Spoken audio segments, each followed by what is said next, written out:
앞에서 끌어주고 뒤에서 밀어주며 역경과 고난을 헤쳐나간다고 하던데 저는 아내가 역경과 고난을 어디서 자꾸 물어다 주더군요. 진작 이렇게 끝냈으면 편해졌을 것을 뭐 한다고 그렇게 질질 끌었는지 알다가도 모르겠네요.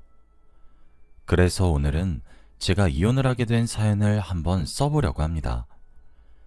일만 하며 살아서 지금 살고 있는 곳엔 마음을 터놓을 친구 하나 없어서 이곳을 찾게 되었어요.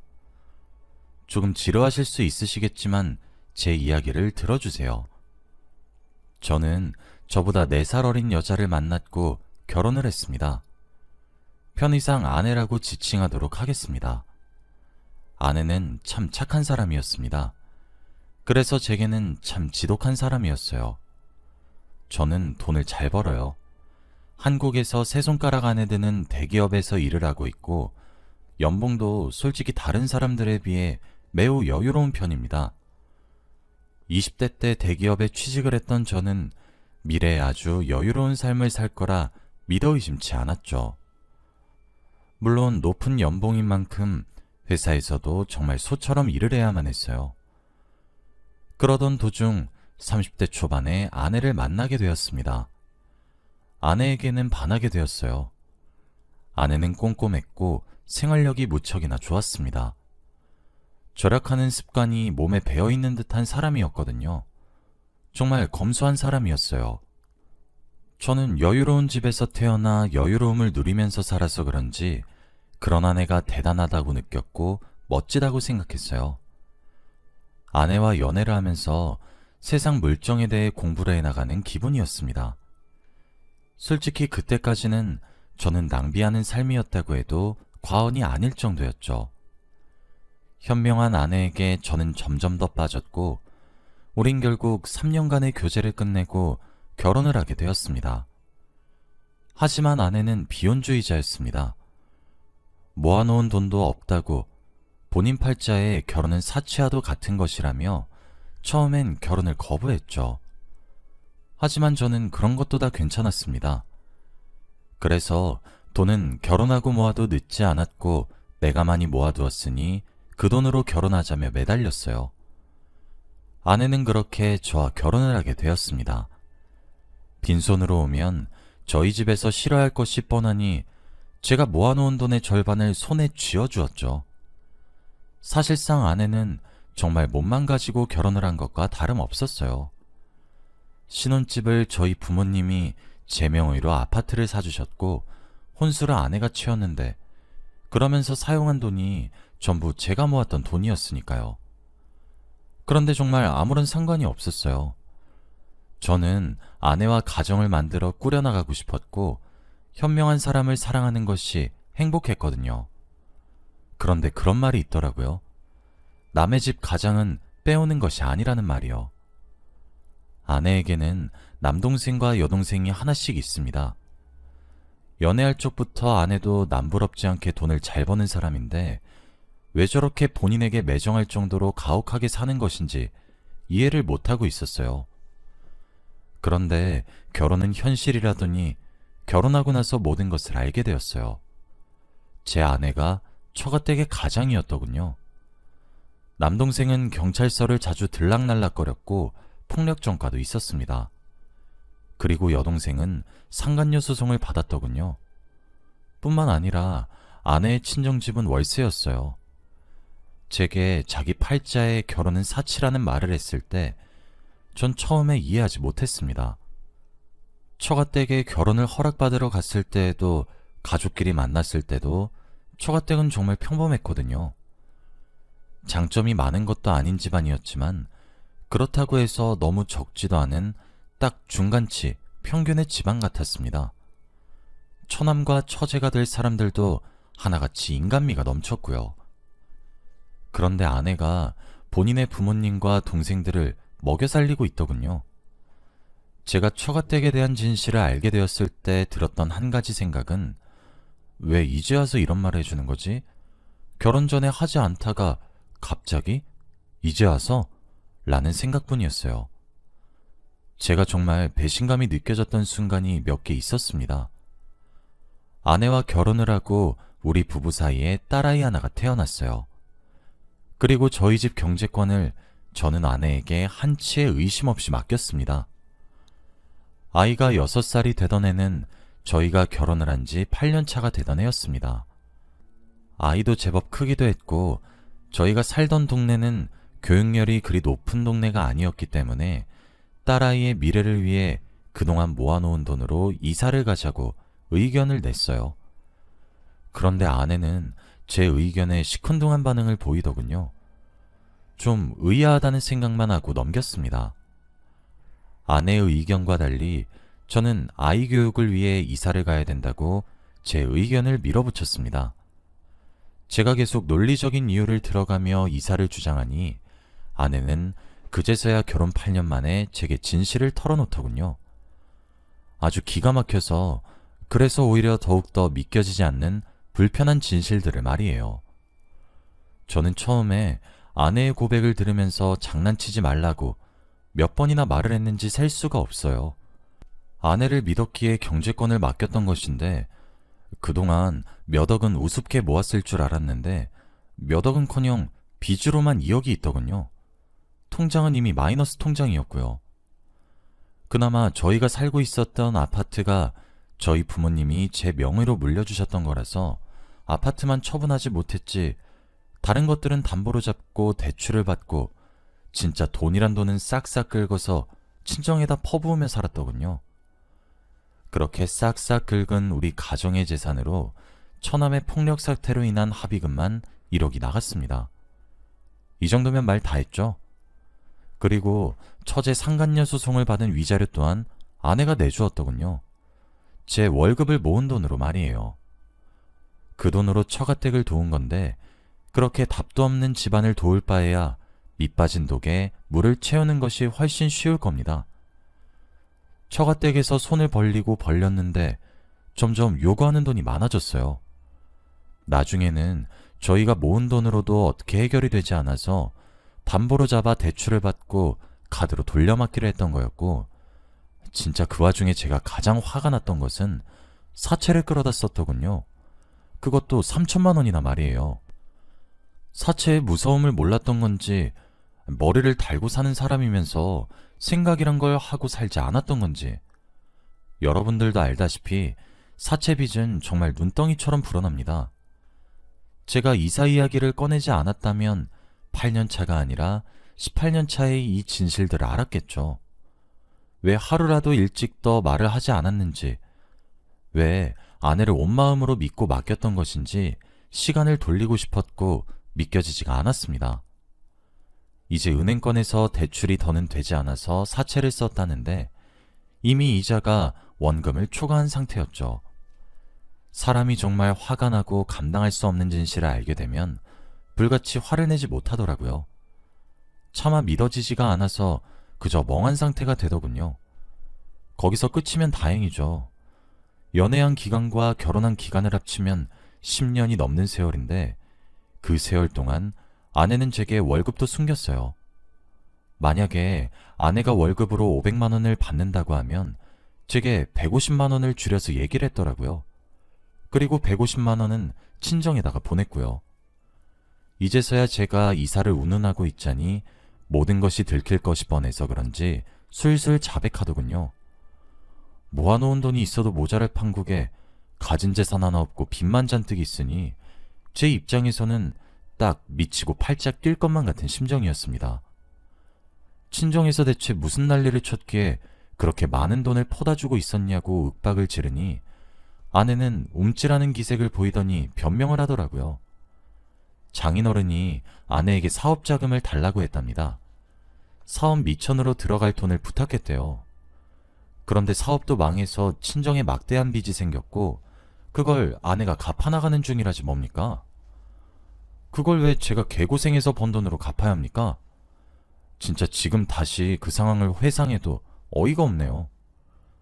저는 그 모든 고백을 들으면서 제대로 똑바로 말을 하라고 했어요. 마지막 기회라고 하면서 말이에요. 아내는 그렇게 모든 것을 고백했다고 하면서 무릎을 꿇고 싹싹 빌면서 미안하다고 하더라고요.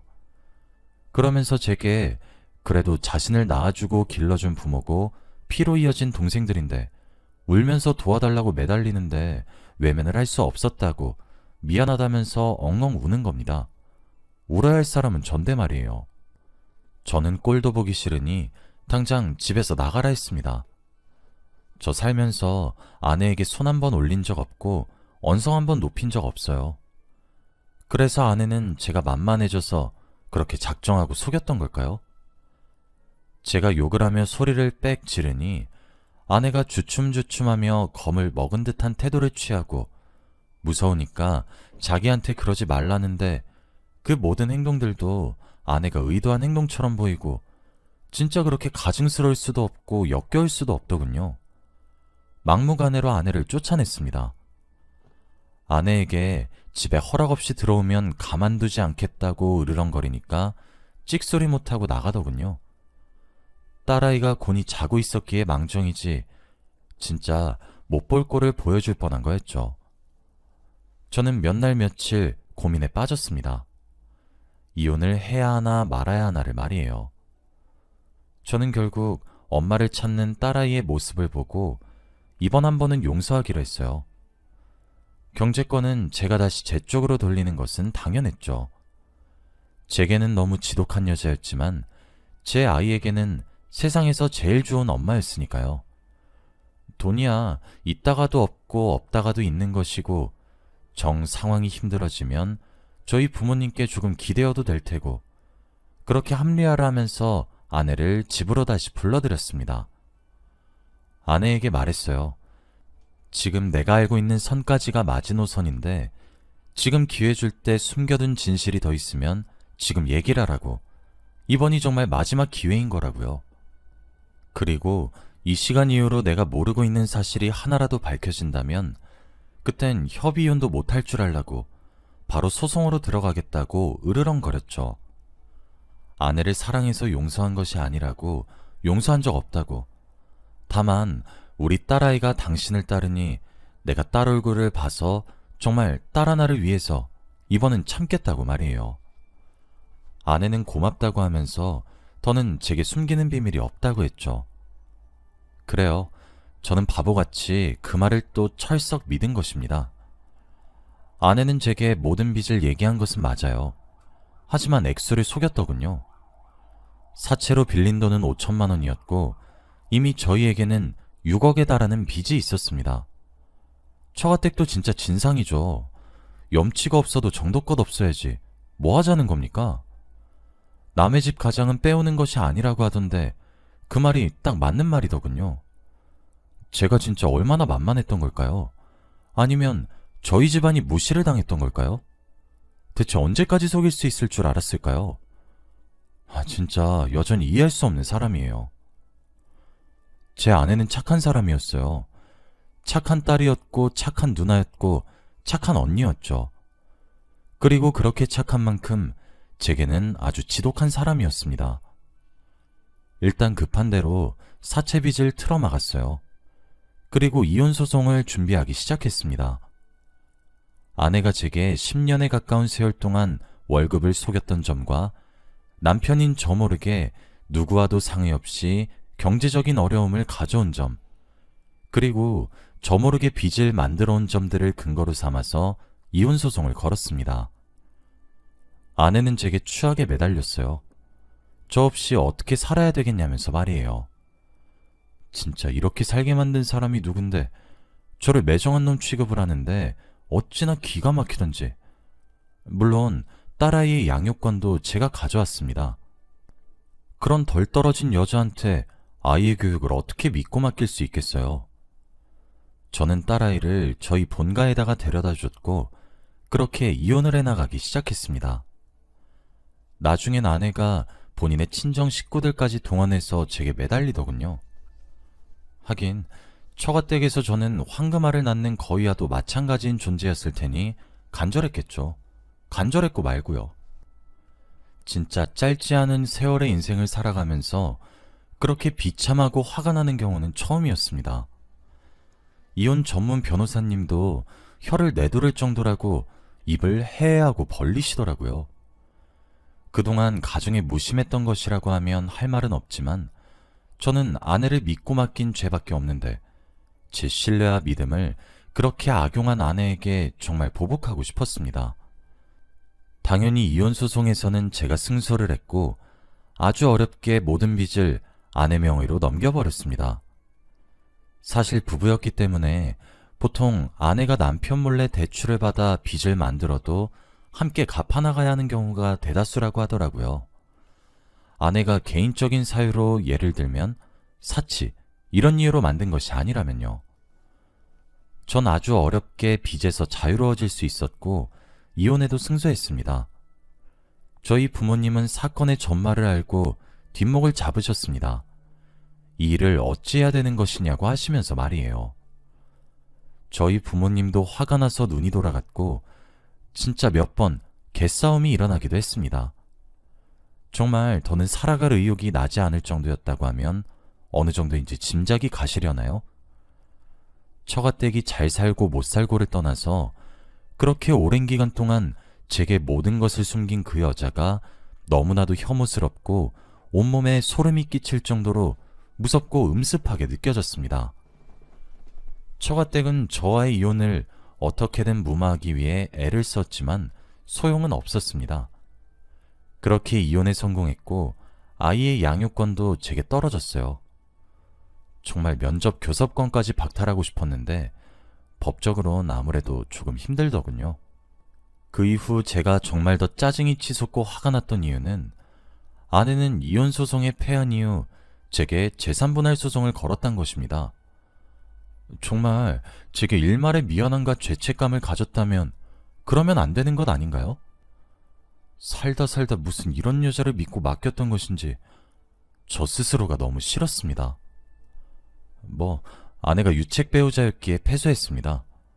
저를 담당하신 변호사님께서도 진짜 독하다고 혀를 내두르더군요. 저는 아내의 심리가 궁금했어요. 대체 무슨 배짱으로 저한테 재산 분할을 소송한 것인지 그 정신 상태가 궁금하더군요. 그래서 제가 연락을 해서 물었어요. 제정신이냐고, 제발 사람 좀 그만 괴롭히라고 하면서요. 그런데 미안하고 죄스럽답니다. 저와 딸아이의 얼굴을 볼 낯이 없다고, 정말 면목이 없다고 울어요. 그러는 사람이 구질구질하게 이렇게까지 사람을 괴롭히냐 물으니까 그래도 자신에게 금전적인 도움을 조금만 줄 수 없냐고 하더군요. 정말 빚을 갚아가는데 이자를 내는 것도 벅찬 상태라고, 한 번만 도와달라고, 진짜 이번에 도움받으면 죽을 때까지 제 눈앞에 나타나지 않겠다고 하더군요. 제가 진짜 너무너무 그 집안에 정이 떨어지는 이유가 뭐냐면 빚을 만들어 놓은 사람들은 처가댁의 식구들인데 그 빚을 갚겠다고 동분서주하는 사람은 제 아내였기 때문이에요. 저는 제게 그렇게 말을 하며 매달리는 아내에게 쏘아붙였어요. 너 양심 좀 있어라. 그래, 네 가족은 네 말 맞다나 피를 이은 혈연이라 네가 케어한다 하자. 막말로 내가 너희 집안과 무슨 관계가 있냐? 이제 너랑 나랑도 쫑난 관계야. 돈이 없으면 쓰지 못하게 하고 돈이 모자라면 일을 시키라고, 이 멍청한 여자야. 괜히 겨우 불지옥 벗어난 애먼 사람한테 구질구질하게 도와달라고 매달리지 말고 네 그 잘난 동생들이랑 너희 부모 일을 시키라고. 아내는 본인과 10년 넘게 한 정이 있는데 어떻게 제게 그렇게 매몰찰 수 있냐고 화를 내는데, 진짜 화가 너무 나면 어이가 없어서 헛웃음이 나온다는데 제가 딱 그렇게 되더라고요. 중간에 아이가 엮여 있어 정말 마음 같아서는 전화도 받고 싶지 않고, 그런데 자꾸 아이 핑계를 대며 연락을 해오니 정말 사람 기가 빨리는 듯 합니다. 전 그렇게 힘들게 이혼한 이후 부모님 집에 들어가서 살고 있어요. 저희 가족이 살았던 아파트는 처분했고요. 사람 속은 아무도 모른다던데 저는 정말 이젠 여자를 믿을 수가 없게 된 것 같아요. 여러분들도 항상 경계하는 버릇을 가지세요. 저는 제가 1년이라도 빠르게 알았다면 결과가 바뀌지 않았을까 하는 생각을 정말 많이 합니다. 더는 사람을 믿지 못하게 된 자신도 많이 싫어지고요. 정말 딸 자식 얼굴 하나 바라보면서 힘든 시간을 꾸역꾸역 버티며 사는 것 같습니다. 앞으로 저는 항상 확인하고 검토하는 사람으로 살 것 같아요. 여러분들도 아무리 배우자라도 철석같이 믿고 살진 마세요. 사람이 돈에 눈이 돌아간다고 하던데 딱 그 꼴 난 거죠 뭐. 여기까지가 제 이야기입니다. 긴 이야기 들어주셔서 정말 감사드리고 제가 딸아이를 온전히 잘 기를 수 있도록 여러분들이 응원을 해주셨으면 좋겠네요. 여러분들 가정엔 항상 평화가 가득하시길 바라며 이만 글을 마치겠습니다. 감사합니다.